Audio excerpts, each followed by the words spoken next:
Hello and welcome to BadgerPod Gamergate number 11, Sad Puppies. We have several authors who have taken part of the the Badger... Sorry guys, it's going to be one of those days. You had one job, Allison. I had actually multiple jobs, but anyway, Sad Puppies. Several authors who have taken part in the Sad Puppies initiative. Why don't we go ahead and just introduce who we have on our panel today, starting with Brad Durgeson, simply because you are the most of the authors. So why don't you tell us a little bit about yourself, Brad, and why you took part in Sad Puppies and so forth. Okay, I just want to make sure you guys can hear me. Yep. I'm Brad Torgerson, published for the last 5 years in places like Analog Magazine, Orson Scott Card's Intergalactic Medicine Show magazine. I'm also an author with Baen Books, and I've been nominated for, in the past, the Nebula, the Hugo, and the Campbell Award. I've won the Writers of the Future Award, and I do mostly hard science fiction. Why am I in the Sad Puppies? Well, I'd have to say the biggest reason is because I have felt for many years like the focus, and this includes the accolades of the field, have tended to go towards things that aren't necessarily popular out in the big wide world. And the deeper I got into this field as a published author, the more disturbed I was by the fact that there was a huge gulf between what they were saying was worthy or important versus what people were actually enjoying. And I was talking to way too many fans who kept saying the same thing over and over. They kept saying, you know, I used to read science fiction and fantasy, but I've kind of dropped away from it because I got tired of what I was reading. It wasn't like what I used to like. And I think the Hugo Awards especially tend to be a bit broken because so often the Hugos go to books and stories that, you know, from a taste standpoint, or at least from a literary academic standpoint, are perfectly good. But, you know, stuff that is rousing, adventure-based, God help you if you're actually popular and you sell a lot, you know, that's almost a sign that, ooh, we're not going to give this story or this book an award because it obviously is popular, and we don't want popular. We want things that are important. And so, you know, it's we talk about geek conversations. It's definitely the geekiest of the geek conversations, but I feel like it's one worth having, even if it means there's drama and controversy, and I'm certainly happy to talk about it. Well, it's great, and we're great to have you on this stream talking about it. So I'm just going to move along for time's sake. Let's go to Mike Williamson. Mike, tell us a bit about yourself and why you got involved in Sad Puppies. Well, for background, I'm British by birth, grew up there and in Canada, moved to the U.S., enlisted in the Air Force before I became a citizen, served in active duty Air Force, Army Guard, Army Guard again, Air Guard again. Never could make up my mind. I started getting published on some technical essays and political stuff in the late 90s. Sold my first novel in 2002. Most of my stuff's with Baen, but I've done contemporary fiction for HarperCollins. I was nominated for the Compton Crook Award, the Prometheus Award. Actually, I was finalist for both, but didn't win. And now Hugo. It's hilarious because I get called every name in the book pretty much every week. People will call me a liberal, they'll call me a right-winger, they'll call me a homophobe, they'll call me a gay apologist. I have a take no prisoners political attitude about humor, and there's always somebody's oxes being gored, and you know that makes me the worst person in the world. But it wasn't until I got slated as a Hugo finalist that I found out what a horrible, racist person I am who probably waterboards puppies. So let's go to Sarah Hoyt. I'm probably mispronouncing your last name, Hoyt? Hoyt? No, it's perfectly normal. It's Hoyt. It's my husband's name. Okay. I discovered through all this that I'm a straight white male, which was a bit of a shock. I haven't had the courage to tell my husband he's gay yet.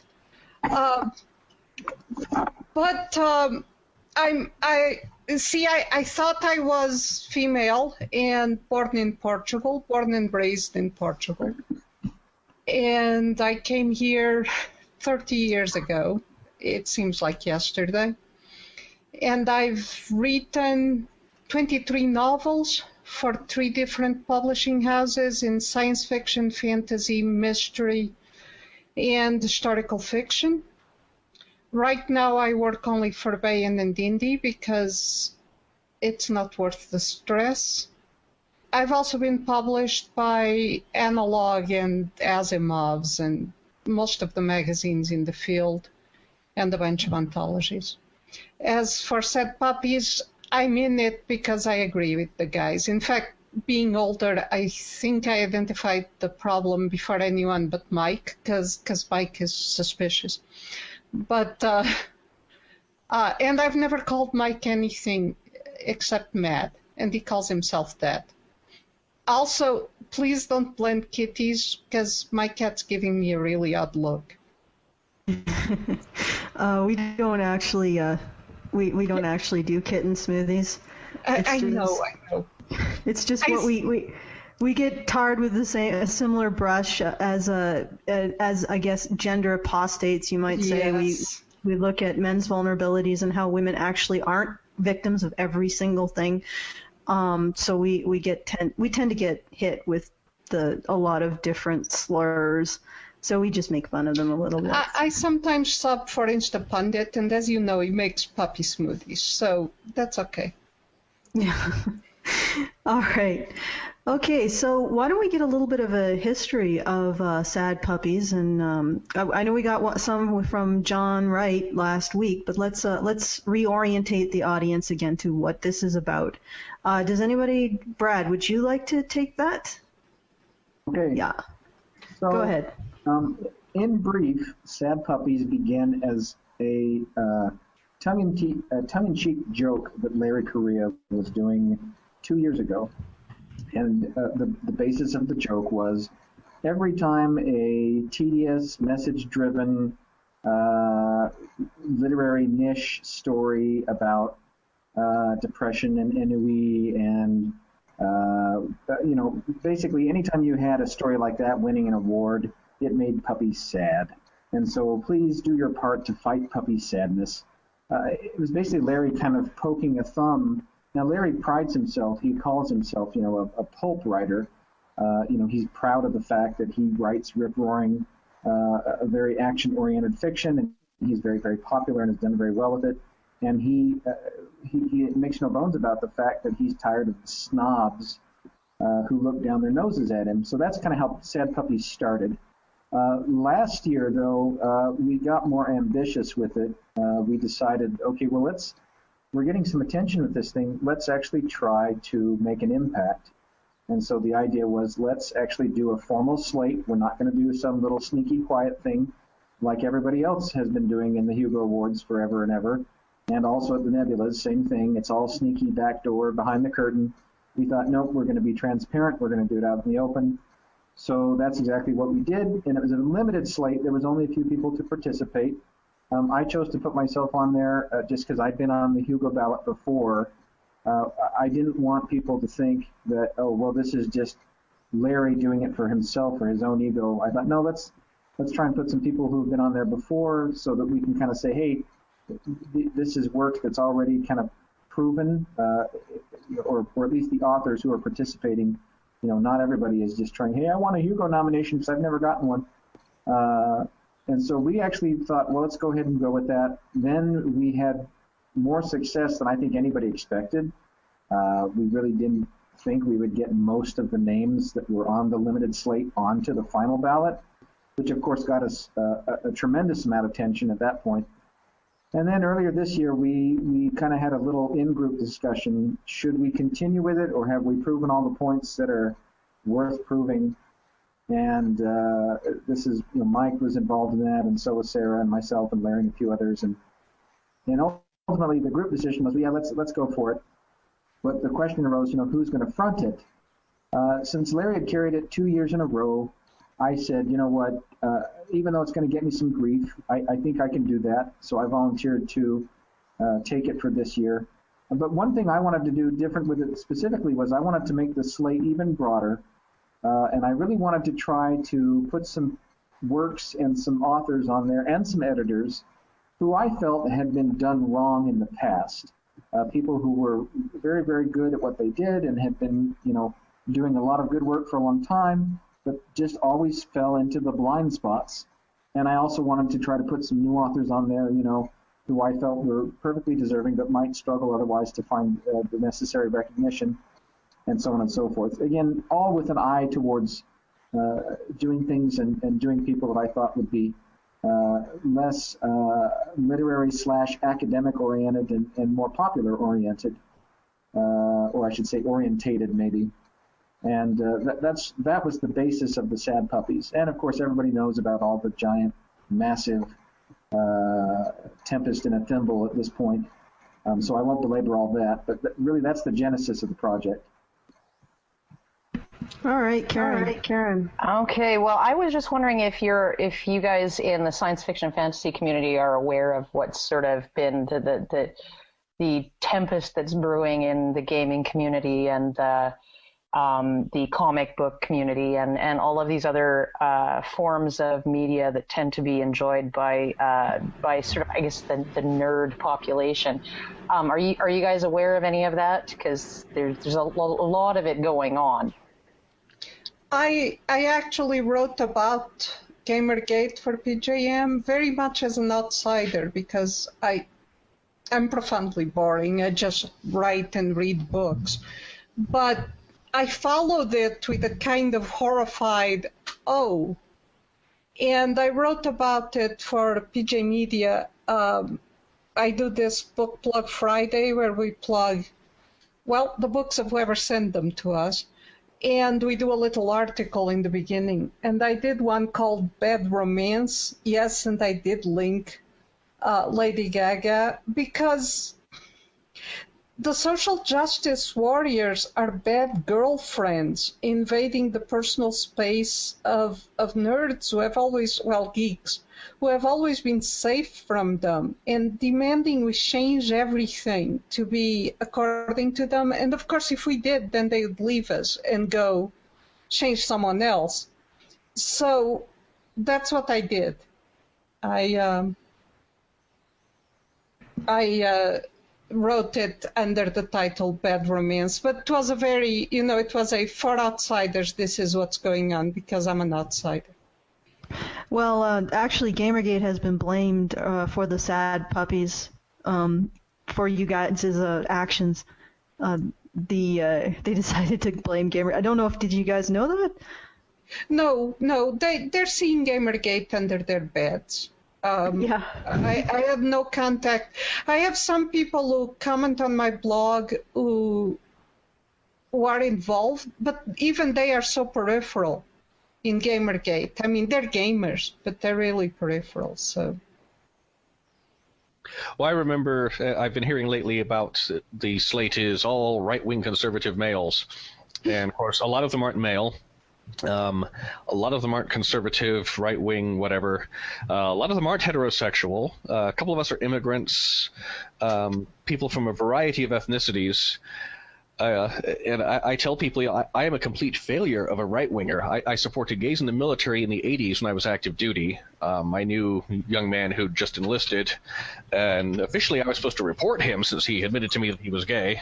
I just told him, keep your head down and don't be visible. I've supported marriage equality. I'm pro free speech. I'm pretty much I'm agnostic. I'm pretty much the opposite of the textbook right wing conservative. I think the reason Gamergate got invoked, and it was to me it was a very clumsy attempt to swat all of this because on the opposite side of the aisle. From where Sad Puppy sits in the literary science fiction community, and I'm assuming this is true in virtually all of the entertainment arts at this point, there are people who make a big fat deal about, well, we're the diversity people, but it's a skin deep diversity. What they're seeking really is a kind of enforced ideological monoculture with skin deep diversity. And then Sad Puppies comes along and says, we think that's crap. We don't care what people look like. We don't care what their sexuality is. We don't care about gender. We just want to try to make the awards more representative of what science fiction and fantasy actually are, to include popular authors, to include all kinds of different works and authors that might fall into the blind spots. And immediately the people who are the purists, who are like, no, we want the Hugos to be a niche thing that's very contained and properly controlled. That's the worst thing ever, so we're going to bring in and invoke Gamergate, because we know on our side of the aisle, that's how you win. Because on our side of the aisle, Gamergate is code for evil, racist, sexist, misogynist, women haters, gay haters. If there's a hater under the sun, their side thinks that's what Gamergate means. And to many people on that side, that's exactly what Gamergate means. Now, I myself, I got to admit it, I feel old. My video games are all 10 to 15 years old. I watch my daughter play the new games, and Gamergate was something that was kind of peripheral to me that I was trying to understand for many, many months, because everybody in the freaking world had an opinion about what it was, but nobody seemed to really know. And frankly, the Sad Puppies argument has gone exactly in the same direction. I see dozens of links, or I should say I've seen dozens of links pop up because everyone's linking back to my blog, and everybody has an opinion about Sad Puppies, but nobody seems to really understand what it's about. It's just an excuse for them to spout off about their own hobby horses and their own complaints against white guys and hetero guys, and oh my gosh, the conservatives always ruin everything. Why can't we get rid of them? Blah blah blah. What we found in Gamergate was that the people who are sort of extremely prominent in games journalism, so doing reviews and writing news on what's new in the gaming world, what's new in the industry, and the whole bit, they were all sort of these skin deep diversity players. A lot of them come from their trust fund kids. A lot of them. I mean, I think it's almost mandatory if you're going to go to school to become a journalist that you have a trust fund, because you're not going to make a whole lot of money. And in general these days, as a young person coming up in it. And so you sort of, you look at this group of people that does want diversity on the surface, but like a strict conformity of thought. And one of the things that I've noticed, and I think Stephen Pinker mentioned it a little bit, and he said that this was one of the things that got him probably the greatest amount of hate mail and death threats and stuff when he wrote The Blank Slate, was the bit on art, and how there is such a thing as an inherent perception of aesthetics, and that you cannot make the ugly beautiful just by saying it's beautiful. And what a lot of you get with the sort of the really highbrow literary fiction and the depressing Sad Puppy stuff is this desire to take something really, really ugly and say that that's what real art is. Really unpleasant, dark, nasty, awful, nothing joyful about it, not even the end. It's a sad ending for everybody. There's this elitism there, and this, I think, is why they really frown on anybody who's popular. They frown on anybody who doesn't pander to that in their writing and their work. They frown on anything that's aesthetically pleasing or artistically appealing to the masses, right? So, okay, Karen, I'm gonna just step in here because let's get Brad and actually, why don't we prioritize Mike, because Mike only has a few minutes left before I believe he has to go take care of his 10-month-old daughter. So, why don't we get in there and give your thoughts on that, on what that long stream of thought that Karen gave us. Thank you, Karen. Actually, I've got to pick up my son from track practice at school because I've been the primary parent for my other kids for 17 years, because I'm so traditional that way. I keep hearing, these people want to stifle diversity. And as I keep throwing back at these people, if you look at the photos of the last several years of Hugo winners, it has the diversity of a mayo and cream cheese sandwich on white bread. You cannot possibly look at that photo and go, wow, there's diversity there. Well, they did allow a couple of Mormons in. That's their diversity. The book I've got coming out, actually the electronic format on Thursday and print next month, there's 10 soldiers in it. And so they're very typical soldiers. There's a Filipino, there's a black guy, there's a couple of women, one of them borrowed from the Air Force. There's the Filipinos borrowed from the Navy, couple white guys, some of the religious, one's an atheist, because if you go into an Army unit, that's what it looks like. They are diverse, and you do have to get along with each other and deal with the butt hurt. But of course, I'm such a horrible, horrific right-winger who can only see things white. How many different media outlets ended up smearing you guys? Have you gotten the label hate group yet? At least 4. Entertainment Weekly was the fun year because of their multiple revisions that ended up with basically one line, although they had more, but they could have summarized it in one line. The Yugos are controversial.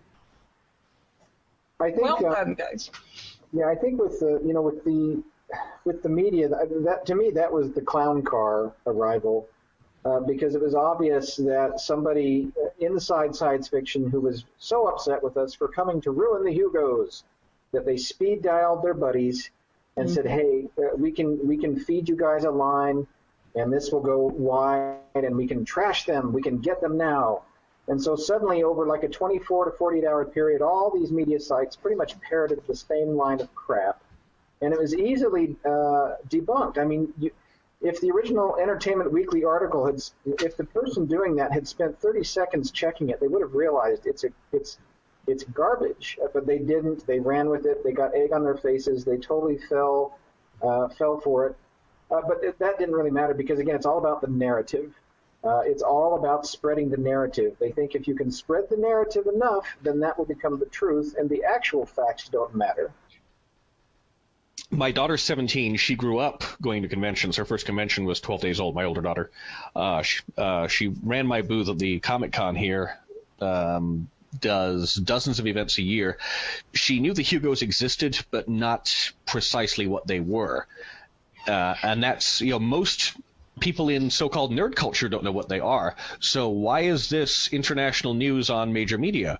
What is it to them? This is like some local civic award. Why is it suddenly international news? It's because it's misogyny. My friend Dave Freer pointed that out on our group blog, Mad Genius Club, today. He said, this involves what, less than 5,000 people? You'd have trouble making a city paper, much less international media. So, yeah, someone had them on speed dial. All right. Well, I'm going to pull Mike on here to give his some final thoughts, and because he's got to get going. So, Mike, you have the floor. Well, I'm actually glad to see that this year the slate does have diversity rather than simply a token claim of it. I mean, and the thing is with this promotion, a lot of the old timers are upset with how this promotion ruins the purity of the awards. But when the Hugo started, everyone in fandom and science fiction literature knew everybody. And if you went to the bookstore, every new title was on the shelves and you could keep up with it. These days, there's hundreds of titles a month. Brad asked if I'd like some promotion. I said, sure. Found out I got nominated, which was a huge surprise. And people actually, that was my self-pub. People had actually logged onto Amazon and bought it. I mean, my sales rank went right back up into the top 10 for political humor. So lots of people bought the book and presumably liked it. So they were actually reading and paying attention. The 2 scientific articles that are in related work are by friends of mine, and I didn't know those works existed. I just can't keep track of everything. Ted Roberts' article on how the scientific process works should be required reading, because there's so many people who've somehow gotten out of school and don't understand the difference between a hypothesis, a theory, an idea, a conclusion. And then Ken Burnside, who's part native and legally blind, he runs Ad Astra Games, did a physics article on how physics applies to space travel, which is also very relevant to sci-fi. But of course, this is all some kind of manipulation, and it's a protest rather than reality. But I would encourage anyone to look at everything that's on the ballot, try and read it. I mean, if it's not your taste, it's not your taste. But look at all the options and vote based on their merit. If you really think that nothing that's on the ballot is worthy, then don't vote for it. But I'm looking at the stuff I'm competing against, and I'm thinking that at least two of those are probably better than what I had to say, which was political snark and commentary. And I will feel no shame if any of them beat me. So, I just wanted to point one thing out before you continue. We had John Wright on last week, and I would think that you guys, the two of you, probably have almost diametrically opposed politics, and yet you're both conservatives. And it's interesting that you took part in this. You worked together to make this happen. I just wanted to point that out. I hope I didn't step on anyone's toes with that. I'm somewhere between. But hold on. I didn't actually work with him. I knew that. People found him interesting. I've had maybe a dozen emails with him. I knew that people found him interesting, and then Brad says that he's been nominated too. I mean, it was like great. I haven't read it. I haven't read his work yet, so I need to go. But thank you very much. Thank you for coming on, and I'll try and come back. Mm-hmm. Great. We'd love to have you back. Certainly. You didn't get a heck of a lot of time to talk, so I would like to rectify that. And again, apologies for the technical difficulties. Not a problem. So thank you. And before you go, why don't you plug where we can find your work? Well, my website is michaelzwilliamson.com. All my science fiction can be linked through baen.com, BAEN.com. Mm-hmm. You can search for me on Amazon. Most bookstores, even bookstores in New Zealand, have my stuff. I should be relatively easy to find. So. All right, thank you. Thank you. In terms of the negative fallout from what's happened, do you want to address anything in particular? Any of the articles in particular of note that you were really bothered by, or you felt were really fallacious? I know that pretty much all of them were, but throw that out to you. I know for me, there were so many that exploded over the course of a few days that it was difficult. People kept asking me, are you going to respond to Salon? Are you going to respond to Slate? Are you going to respond to any of these things? Because they were all making more or less the same accusations and trotting out the same old hobby horses, I ended up falling back to a place where I was just like, look, I'm not going to bother trying to really defend anything here as much as I'm going to try and say, this is a bigger problem. This isn't even about the Hugos. This isn't even about literature. Gamergate, I think, isn't even about video games. It's about this politically correct culture that has risen over the last 20, 30 years. And in my opinion, it has seized the intellect of the nation. And it has invaded the arts, it's invaded business, it's invaded all kinds of different sectors. And to me, it's very anti-intellectual, it's very anti-diversity, because it promotes, again, a skin-deep diversity at the expense of actual intellectual diversity.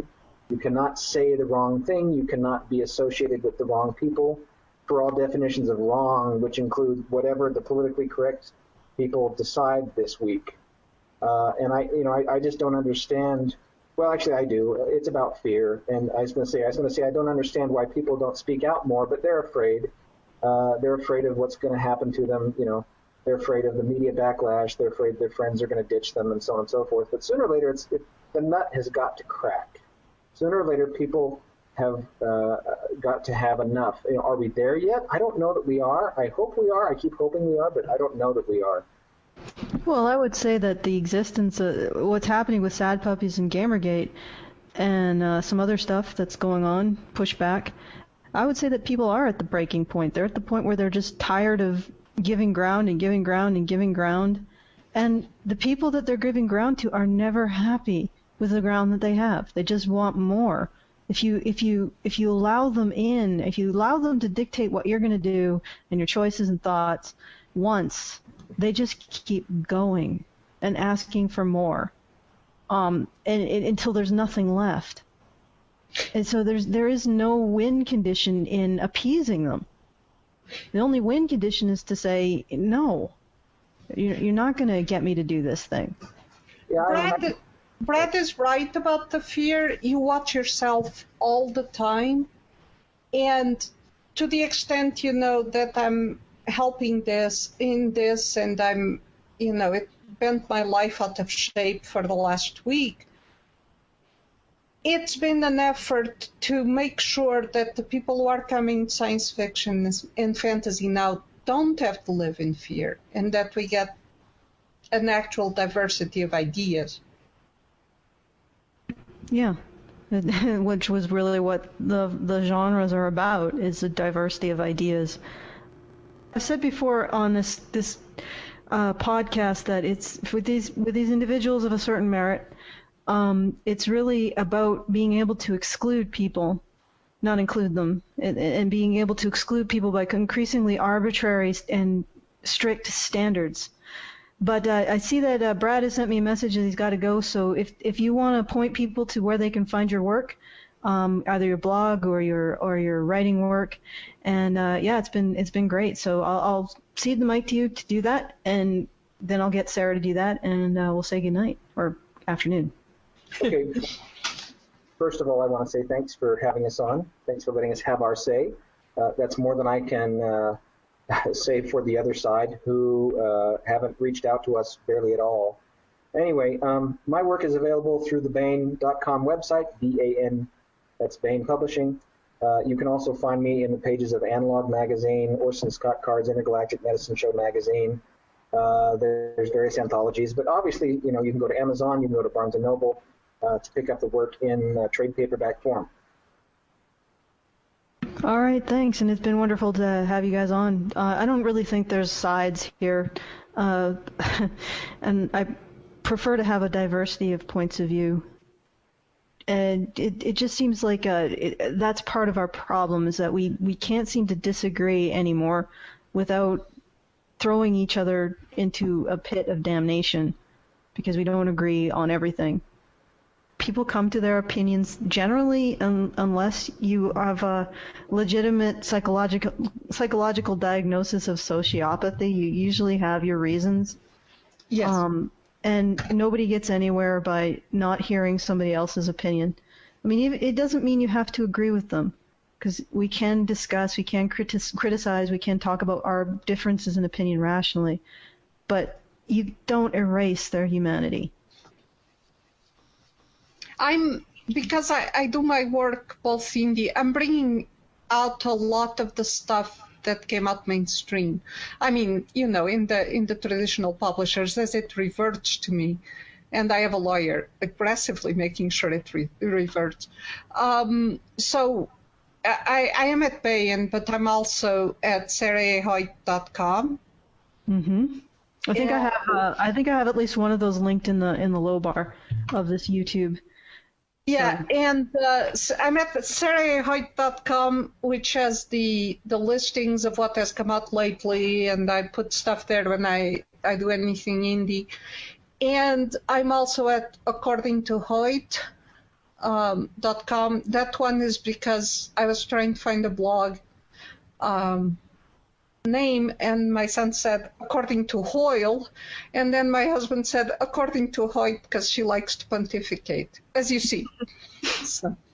Oh, and I will also be doing a podcast. We don't know what day of the week yet, starting probably in 2 weeks, which for Otherware Gazette, which is, I think, otherwaregazette.com. On the what I'm going to call it is the origins of our fandom, but what it's going to start with is the stuff that brought me in science fiction, and I'm going to start with Clifford C. Mack's Werewolf Principle. Okay. All right. Well, thanks for that, and you guys, if you're listening, do check Sarah Hoyt out, and look forward to this new podcast. on Thank you. Is it the origins of How I became a fan. Although I will eventually branch out to other stuff that people say that's how they became fans. So, thank you for having me on. No, it was wonderful to have you on, and I assume that you'll also be coming back in a few weeks on this show. I'll come back, yes. To talk about your Sad Puppies 4 initiative. My friend Kate Polks, Sad Puppies 4. Yes, and she'll be on, and it will be a battle of the accents because she has an Australian accent. Well, we love our accents on this show, so we have people from all over the world that sort of contribute. Mike has British, and I believe we have last show we had a drunken Scot on. That was hard, let me tell you. I think I got one word out of every 4 when he was talking. But yeah, thank you for coming on, and we look forward to having you on again. Okay. And have a good afternoon, and we'll move into doing some show business. After. Oh, did you have a final word? Oh, okay, she's gone. Thanks again, Sarah Hoyt, and thank you for taking part of the Sad Puppies initiative to push back against social justice warriorism in the fandoms that I love, because that was part of the reason why I sort of gave up on trying to get published. Just the knowledge that my politics are they're pretty out there. I think they're even more out there than the conservatives. So it's like, good luck. If you enjoyed the contents of this podcast, please consider supporting our show. You can become our patron at www.patreon.com/honeybadgerradio. This show is made possible by the contributions of listeners such as yourself. Thank you for your donation.